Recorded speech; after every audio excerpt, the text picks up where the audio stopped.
Hello friends, कैसे हो आप सब लोग।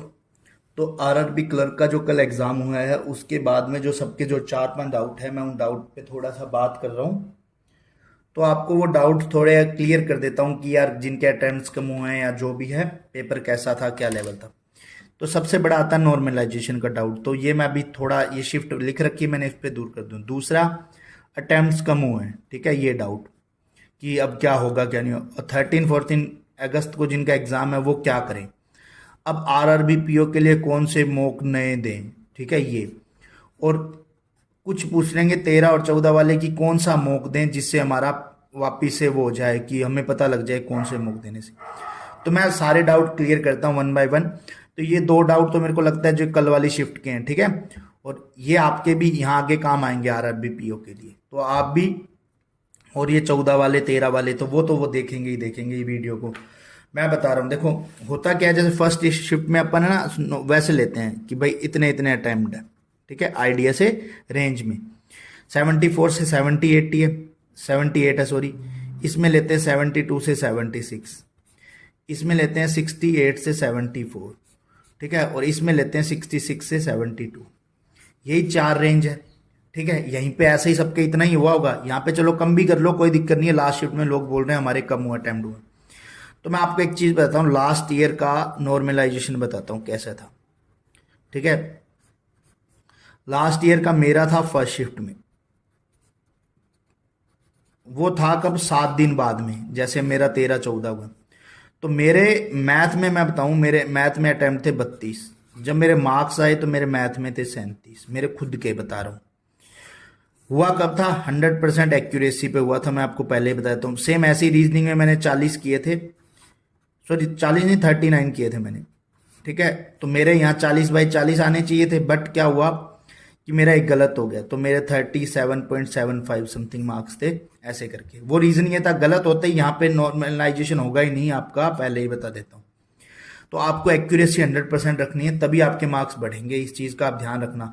ऐसे तो फिर पता है क्या, जैसे कुछ बता देते हैं, बहुत बोलने वाले हैं, वो बोल देंगे आप ना करके आओ आपको नॉर्मलाइजेशन मिलेगा। ऐसे नहीं मिलता, ऐसे तो फिर सब 40 करे आएंगे, मैथ में 28 तो आते ही थे, 40 करे आएंगे, क्या अब तक 2-4 और सही हो जाए, फिर 32 पे नॉर्मलाइजेशन नहीं होगा, फिर आपके मार्क्स रिड्यूस होके कोई नॉर्मलाइजेशन नहीं होगा उसके ऊपर, ठीक है।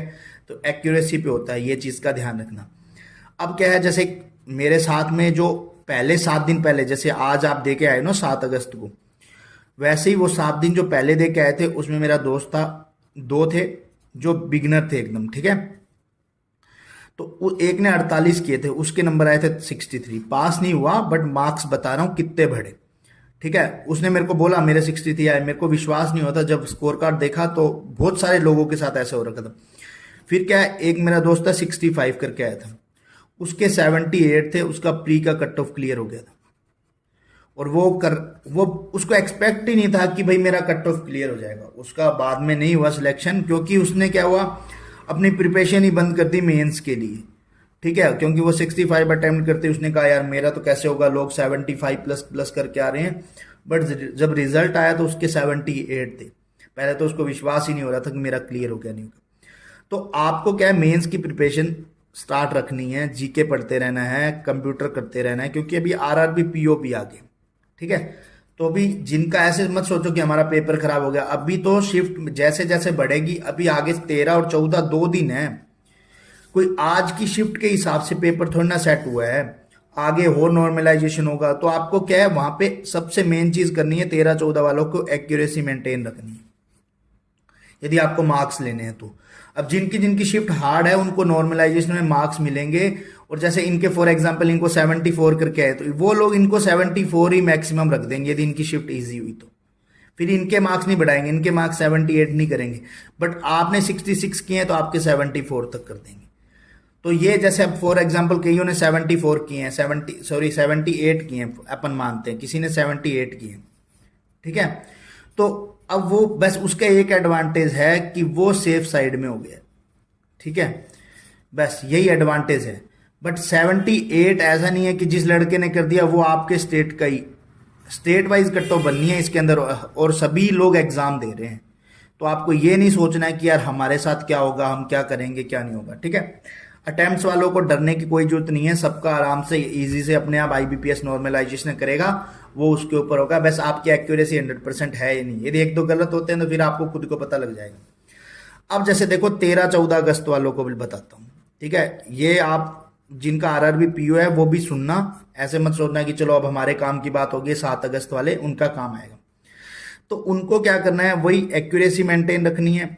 और अब दूसरी चीज पूछते हैं कि सर मॉक कौन सा लगाना है, ठीक है। मॉक कौन सा लगाएं, स्मार्ट कीड़ा लगाएं या गाइडली लगाएं, ये हार्ड दे रहे हैं। तो ये देखो स्मार्ट कीड़ा और गाइडली की पजल ही नहीं बन रही, इन लोगों ने पजल ही हार्ड डाल रखा है, ठीक है। तो एग्जाम के अंदर क्या हो रहा है, रीजनिंग तो सबके सब 36+ करके आ रहे हैं, तो मतलब रीजनिंग तो इजी आ रहा है और मैथ हार्ड नहीं आ रहा। लोग बोल रहे हैं मैथ हार्ड आ रहा है, मैथ आ रहा है कैलकुलेटिव, ठीक है। तो जिनको ऐसे लगता है ना कि भाई मैथ हार्ड आ रहा है, मैथ हार्ड नहीं आ रहा, मैथ आ रहा है कैलकुलेटिव। कैलकुलेटिव कैसे आ रहा है वो मैं आपको बताता हूं, ठीक है। वो क्या कर रहे हैं कि जैसे मैथ के अंदर पहले आता था 20 + 40 + x = 800, x की वैल्यू निकालो, तो अपन सब निकाल देते थे, ऐसे ही अपन मॉक में करते आ रहे हैं, ठीक है। या फिर सीधा स्क्वायर दे दिया, यहाँ पे 1600 दे दिया, यहाँ पे 400 दे दिया, यहाँ x की वैल्यू पूछ ली, ठीक है, या x² जो भी पूछ लिया। अब वो क्या कर रहे हैं, यहाँ पे 16 × 18 कर रहे हैं, और कुछ नहीं कर रहे हैं। यहाँ x की जगह 3x कर रहे हैं और वैल्यू आ रही है वो पॉइंट में आ रही है। बस यही फर्क है और कोई फर्क नहीं है।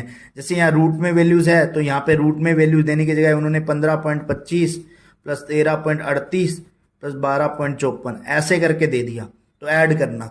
तो यहाँ पे आपकी कैलकुलेशन स्पीड काम आएगी, तो आपको सोचना नहीं है, ठीक है, कि यार होगा या नहीं होगा, ये ऐसे कैसे मैथ सिर्फ कैलकुलेटिव आ रही है।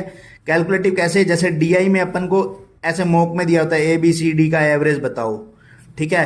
AB का या तो उन्होंने ऐड कर दिया और बाद में बोलेंगे CD का डिफरेंस बता दो, AB और इनको योग करके और इसका डिफरेंस बता दो। अब क्या आ रहा है, वो 4-4 लाइन में DI आ रही है, जैसे SBI PO में, IBPS PO में उनमें आती है ना, तो सेम वैसी इन्होंने बस इतना किया कि क्वेश्चन की जो लेंथ है वो बढ़ा दी। तो लेंथ बढ़ा दी है तो सबके साथ में रीडिंग करने में तो टाइम जाएगा ही जाएगा ना, तो सबका सेम है। तो लोग मैथ में क्या कर रहे हैं, तो इस वजह से क्या है, मैथ में अटेम्प्ट कम हो रहे हैं और रीजनिंग को आप पूरा फोकस कर रहे हो। तो रीजनिंग वालों को लिए मैं एक चीज बोलूंगा, जैसे रीजनिंग अब सब क्या है, रीजनिंग करते हैं। जैसे मैं एक चीज बताता हूँ, 38 भी आप फुल 100% एक्यूरेसी के साथ करोगे ना, ठीक है, 100% एक्यूरेसी के साथ, तो भी आपको 40 मार्क्स मिलने 38 पे। आप क्या करते हो, वो 40 के चक्कर में वो 2-3 मिनट और खराब कर देते हो, और फिर मैथ में क्या है, आप 26 से 29 के बीच रह रहे हो। तो आपको यहाँ पे थोड़ा सा 13 से 14 वालों को और आरआरबी पीओ में आपको कैलकुलेटिव रिस्क लेना है। कैलकुलेटिव रिस्क मतलब मैं यहाँ 38 करता हूँ तो भी 40 आते हैं, तो मैं अपना टाइम सेव करके उसके बाद में क्या है, मैथ में मैं मेरा अटेम्प्ट बढ़ाऊं। जैसे मैथ में कोई 29 कर पाते हैं तो वो 31 कर लोगे आप, तो मैथ में अटेम्प्ट बढ़ जाएंगे। यहाँ तो आपको पता है 40 आने ही आने हैं 38 करने पर ही, तो फिर आप यहाँ पे फोकस करो ना। अब कुछ क्या है, मैथ को फोकस करते नहीं है, वो कहते हैं बस रीजनिंग में हम 40 कर ले। रीजनिंग में 38 करने पे भी आपको 40 मिल रहे हैं और 40 करने पे भी 40 मिल रहे हैं। तो आप अब खुद यहाँ पे सोचो ना कि यार हमें करना क्या है। आप लोग ये दिमाग में नहीं लेके चल रहे, सबसे बड़ी दिक्कत ये आ रही है। तो आपको बस यहाँ पे ये चीज करनी है कि जो भी 13-14 को एग्जाम देने जाओगे, जो आरआरबी पीओ का जब भी बाद में पेपर होगा, तो उसमें आप थोड़ा सा सोचा करो कि यार 38 करने पे ही 40 मिल रहे हैं तो मैं 40 क्यों करूं। बस ये होना चाहिए, 100% एक्यूरेसी होनी चाहिए। हाँ, फॉर एग्जाम्पल अब जैसे मैथ में कर रहे हो, मैथ में अब आपको 27 के बाद में एक भी क्वेश्चन नहीं आता, जाओ फिर दो क्वेश्चन कर दो, बस वो 40/40 कर दो, फिर कोई दिक्कत नहीं है। बट आप थोड़ा सा दिमाग लगा के चला करो कि हाँ, कुछ लोग क्या रीजनिंग के पीछे ही भागते रहते हैं। अब जैसे कि एक भाई है, कल उसने 27 मिनट दे दिए 40 क्वेश्चन करने के लिए, बाद में उसके 15 मिनट में 24 क्वेश्चन हुए, एक तरह से मतलब 18 मिनट रह गए, उसके टोटल 24 क्वेश्चन ही हुए। तो अब उसकी गलती है कि यहाँ पे 27 मिनट ना देते, यदि यहाँ पे 38 कर लेता, ठीक है, तो यहाँ पे 2 से 3 मिनट बच जाते और यहाँ 24 से 28 हो जाते, ठीक है। तो मार्क्स उतने ही आने थे और यहाँ मैथ में बढ़ जाते, ठीक है। तो ये चीज आपको ध्यान रखनी है। अब बात आती है कि मॉक चेंज करना है नहीं करना। मैं आपको बस एक सजेशन करूंगा, जिनका भी आगे एग्जाम है वो आरआरबी पीओ का मैथ पहले देना स्टार्ट कर दे 1-2 मॉक में, ताकि उनकी क्या है, उनको जो कैलकुलेशन वाला आता है ना सारा पार्ट, वो वहां से उनका कवर हो जाए। ठीक है, आरआरबी पीओ के, बस इतना सही फर्क है और कोई फर्क नहीं। आप जैसे कुछ बोलते हैं गाइडली दें या स्मार्ट कीड़ा दें, तो इन दोनों की तो रीजनिंग ही हार्ड है। मैथ में तो मेरे इनमें हर बार 32 से प्लस मार्क्स आते हैं। मैं टेलीग्राम ग्रुप में शेयर भी करता हूँ कई बार मार्क्स इनके इनके तो मेरे आ ही रहे हैं वहां पे मार्क्स। मेन चीज क्या है, मैथ का।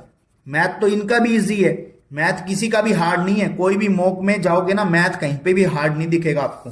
तो आपको करना क्या है कि बस जाओ मॉक में, आप जो मॉक लगा रहे थे अब आरआरबी पीओ के मैथ कर लो।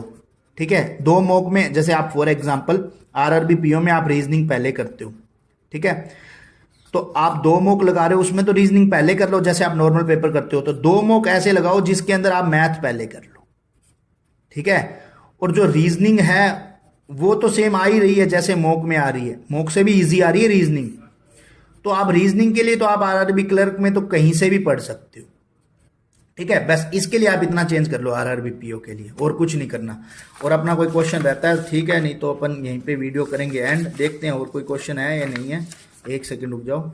मोक हो गया, आरआरबी पीओ हो गया, ये हो गया। ठीक है, तो बस ऑल सारा डन है, कुछ भी ऐसी कोई दिक्कत वाली बात नहीं है। आराम से जाओ, बस इतना ध्यान रखना, एक्यूरेसी पे फोकस रखना। और जिनका भी जैसे कईयों का यार पेपर एक्चुअल में खराब हो गया कि उनके मॉक में मार्क्स आ रहे थे 75+, बट वहां नहीं आ रहे, तो मैं तुम्हें एक ही सजेशन करूंगा, आप इस चीज की टेंशन छोड़ के एक बार आरआरबी पीओ है आगे, ठीक है, आईबीपीएस क्लर्क है, ठीक है, और आईबीपीएस पीओ है। अभी तक 3 वैकेंसी अपने सामने है, तो अपन को इन्हीं को फोकस करना है। अब जैसे फॉर एग्जांपल आरआरबी पीओ, देखो आईबीपीएस सॉरी आपका आरआरबी क्लर्क खराब हुआ है। आप ये सोचो कि मुझे उस बैंक में ही पीओ लगना है कि नीचे मेरे आरआरबी क्लर्क वाले काम करें, सेम बैंक मिलने वाला है। बस बात देख लो, यहाँ पे आप 27-28 हजार रुपए के लिए मतलब कि आज अपना एफर्ट लगाए हैं, यहाँ पे 52 हजार मिलेंगे। तो आपको खुद को सोचना है कि यार कितना बड़ा डिफरेंस है सैलरी के अंदर, 22 से 23 हजार रुपए का डिफरेंस आ जाएगा डायरेक्ट ही। तो आपको इसकी मेहनत ज्यादा करनी चाहिए ना, बजाय इसकी सोचने की चलो ये चला गया, फॉर एग्जाम्पल आपका खराब हो गया, ये तो मत खराब होने दो। आप उसी बैंक में आरआरबी पीओ होगे जहां पे कोई आरआरबी क्लर्क लगा होगा, देन आप भी सोचोगे कि यार मैंने उस दिन इस पे ज्यादा फोकस किया था ना, तो ये होगा। ये आरआरबी क्लर्क वाला सोचेगा यार मैंने उस दिन यहाँ पे मेहनत कर ली होती तो मैं भी सेम इन्हीं के साथ आ जाता। ठीक है, तो बाकी किसी का कोई भी डाउट हो तो आप टेलीग्राम ग्रुप का मैं नीचे लिंक देता हूँ, हम लोग वहां पे सारे सारे डाउट एक दूसरे के साथ में शेयर करते रहते हैं और क्लियर करते रहते हैं, तो वो आप ज्वाइन कर सकते हो। ठीक है, मैं नीचे डिस्क्रिप्शन में लिंक दे देता हूँ, वहां पे आप कोई भी आपको होता है ना कि डाउट होता है कि यार मुझे ये चीज़ में दिक्कत आ रही है, मैं मैथ कहाँ से पढूं, रीजनिंग कहाँ से पढूं, मेंस का कहाँ से पढूं, जीके कहाँ से पढूं। और बाकी कोई इंस्टाग्राम पे फॉलो करना चाहता है तो मेन इंस्टाग्राम वाले पेज है ये जो जीके फॉर बैंकिंग लिखा हुआ है ना ऐसे करके, तो इंस्टाग्राम में ही लगता है। तो वहां पे मैं सारी करंट अफेयर पोस्ट करता रहता हूँ जो भी बैंकिंग से रिलेटेड है, सारी बैंकिंग से, ओनली बैंकिंग से रिलेटेड क्या क्या चीज़ इंपॉर्टेंट है वो सारी चीज़ मैं शेयर करता रहता हूँ। तो मैं उसका भी लिंक दे दूंगा नीचे। ठीक है, तो ज्वाइन कर लेना जिसको भी करना हो। तो मिलते हैं नेक्स्ट वीडियो में, तब तक के लिए स्वस्थ रहो, मस्त रहो, जय माता दी।